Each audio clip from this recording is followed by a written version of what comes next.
New London, Connecticut. Lori was the first to register as a candidate for the 2nd Congressional District.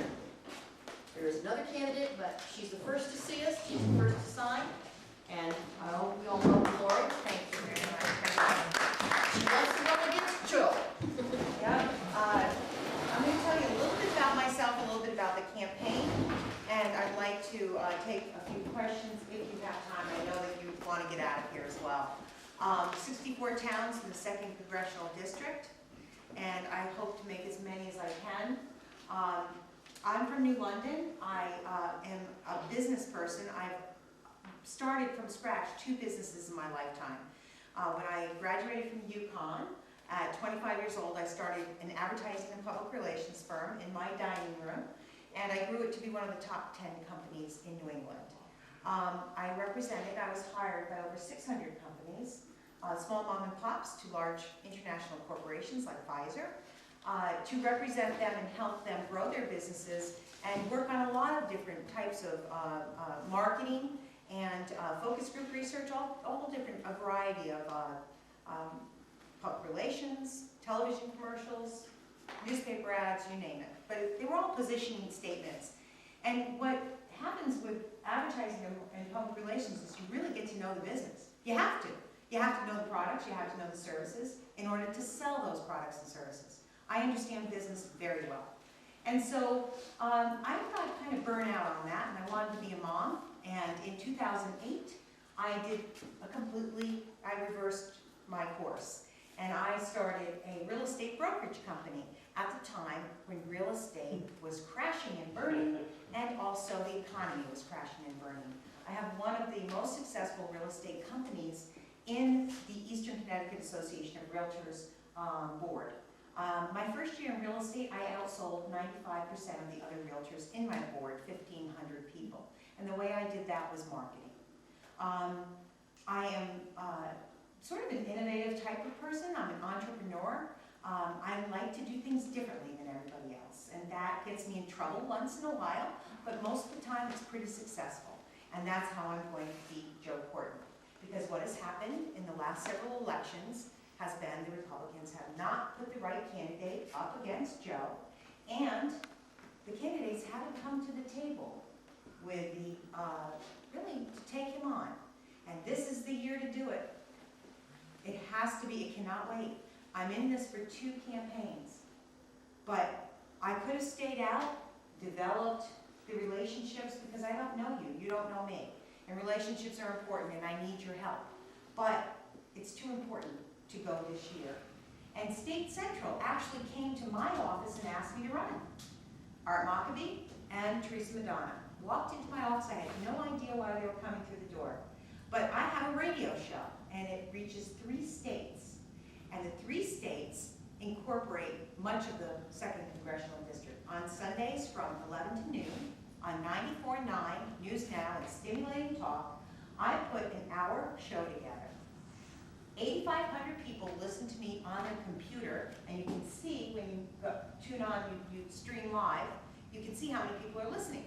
And then tens of thousands more listen to me on their radios in their car and their homes.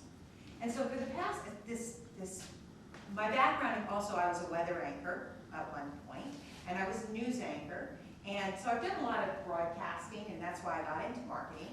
But to make a long story short, I love radio. And so I came back into radio about 2 years ago, and they gave me a show. And the show is called Win at Real Estate. And it has absolutely very little to do with real estate, but it has a lot to do with politics.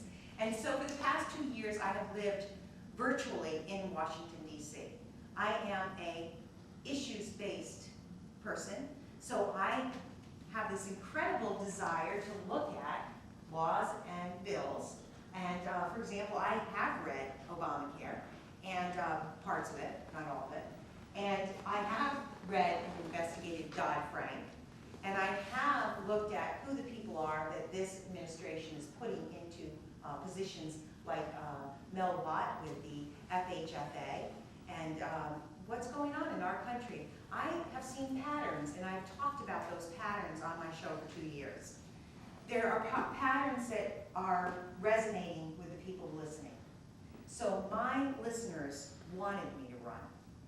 And I thought, gee, I could sit here and talk on the radio once a week and do all this research and come up with these, expose all of this stuff that's going on, or I can go down there and do something about it. And you know what? I would love the opportunity to go to Washington, D.C. and help repeal Obamacare. What is in Obamacare? The bad things in Obamacare? We're just kind of finding out now. If no one would have imagined that our health care, affordable health care law, would be tied into the Second Amendment. But guess what? It is tied into the Second Amendment. Because they're going to put, now, guns are a health issue. Did anybody hear that on the radio today? Guns are now a health issue. They are going to strip every one of our rights, whether it be directly, but they're most likely going to circumvent through policy, not even law, policy. Legislation is not, it's a joke right now in our country. And it has to stop. If it doesn't stop, we're not going to have rights. So very soon our Constitution is being trampled on. I'm a constitutional conservative. I am a Second Amendment rights person, but I'm in all of our amendments. To me, the First Amendment's just as important as the Second Amendment, or the Fourth Amendment, 10th Amendment. Doesn't matter to me. So I want to tell you a little bit, a couple stories, and I would like, if possible, to take a couple questions from you. You know, who we are as people, the media wants to define who we are, and it's amazing because if you Google me, you're going to see a lot of information about me. My name is pretty well known, more down south, but I'd say about maybe half of the 2nd Congressional District, I have name recognition, so that's going to help the campaign. The reason why I'm the person to choose to be Courtney is because of that name recognition. And what that name recognition has translated into in this campaign is a bunch of volunteers. Because they know who I am. They've been listening to me for 2 years. And they said, Lori, we want you to run, and we want to back you. So now I have this large grassroots organization that has come from nowhere. State Central came to my office 2 months ago and asked me to run. And from nowhere, people have said, I can do this for you, I can do that for you, and I have all these wonderful people surrounding me, and I'm so grateful for that, because that is what's going to win this campaign. In addition to that, my marketing strategy, my ability to reach out and grab that voter, that person most likely to vote in the next election, and motivate that person to turn out, is something that's my expertise. It's no different to me between a voter and someone that's going to buy a product. They're buying me, I'm the product, right? I mean, I'm gonna brand myself, but I am who I am. I'm an honest person, I speak from my heart, and I have conviction. And I'm not going to sway, and I'm also not going to be someone that State Central necessarily wants me to be. I'm going to be who the people want me to be, because the people are the ones that are pushing me down this path. And so I'm here tonight for a few reasons. I believe in freedom and liberty, and that's what our country was founded on. My mom was an Italian immigrant, and she came over after World War II. She escaped fascism. I grew up listening to stories about fascism. I know what it is, and I can see it growing in our country. She escaped war, and she escaped starvation to come here to our shores. And my father's family came for the same reasons. They both came by boat, but my dad's family, the Brewsters and Hopkins, came over on a ship by the name of the Mayflower. And they wrote the very, very first law of our land. 200 words called the Mayflower Compact. And this is not a history lesson. Obamacare is 2 million words. We had the Mayflower Compact, 200 words, a free nation was built on those words, and we have Obamacare, 2 million, and it's going to destroy our free nation. It must be repealed, and it can be repealed. That's what I hope to get down to DC to do, one of the things. So I'm not going to continue because I know it's going to be a long night for you guys, but I'd rather take your questions. than do a stump speech every time I come into a room. I'd love to hear from you and see what your concerns are and what you want from a candidate, what I can do to serve you. Anybody? If you were going to be debating Joe Courtney, what would be the issues that you would try to press him on? Okay, well, Mr. Courtney, fortunately we have a wonderful communication device in today's technology called YouTube. Courtney is all over YouTube. October 6th, the healthcare law went live, the website. October 7th, the Democrats had a lot of explaining to do, didn't they? Well, Mr. Courtney, he walked right out there on the House floor and he said, "Those Republicans, they're hysterical. Look at them, they're crazy. All they want to do is knock down this wonderful law that's going to bring affordable, wonderful health care to all of us."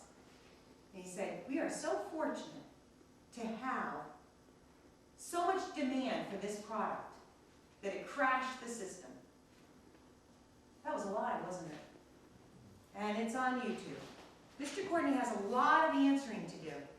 Dodd-Frank, he's pushing it through, pushing it through. Do you realize Dodd-Frank is going to put small banks and lending institutions out of business? I'm so glad you know. The general public doesn't. Those are the issues I've been involved with on my show, and that's what's going to give me a lot of power when I debate Joe Courtney, because I know the issues.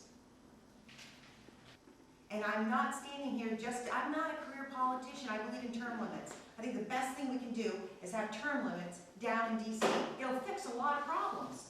I don't want to be in DC for a long time, but I sure the heck want to go down there right now and protect our Constitution. That's something I want to do. Do we have any other questions? Harvey? Yes, sir. What's your take on government control education? Well, Common Core, actually my daughter is a student at Fishers Island, New York. Okay, she takes a ferry from New London to Fishers Island, New York. New York is 2 years ahead of Connecticut rolling out Common Core state standards. I'm actually probably one of the most knowledgeable people in the state of Connecticut on this issue. I've spoken in public about it many times. I was talking about it a year ago before anybody even knew what it was. And I kept on telling people, this is coming to Connecticut. This is going to be one of the biggest issues in the state of Connecticut. It doesn't tell the taxpayer, it doesn't tell the teachers, doesn't tell the students, doesn't tell the parents, just adopts this nationalized education program that is going to cost $16 billion over the next 7 years. And guess whose pockets those $16 billion are going into? Large corporations. They're going to Bill Gates, and producers of textbooks, all this new curriculum. And you know what? The curriculum's failing. Public schools are failing our students right now. I come from New London. We spend more per student in New London to educate. And you know what? We have a special master controlling our schools, and the grades are abysmal. The kids are not succeeding. But they don't, those unions and the education system doesn't want to let go of the control. It's all about control. Everything's about control. But the money, East Lyme, their Department of Education, their superintendent of schools resigned yesterday. Resigned because of Common Core state standards. He had to put together a new budget that the taxpayers didn't even know was, they had no idea. Everyone's blindsided. I'm sorry, but these Democrats, they're just not even, they don't care about the legislative process. They don't care what our rights are. They're going to push whatever they want. And nationalized education is one of the most dangerous things we could do to our country. We need local control, parental control. Thank you. You're welcome. Anybody else? Lori, thank you very much. Thank you so much for having me today.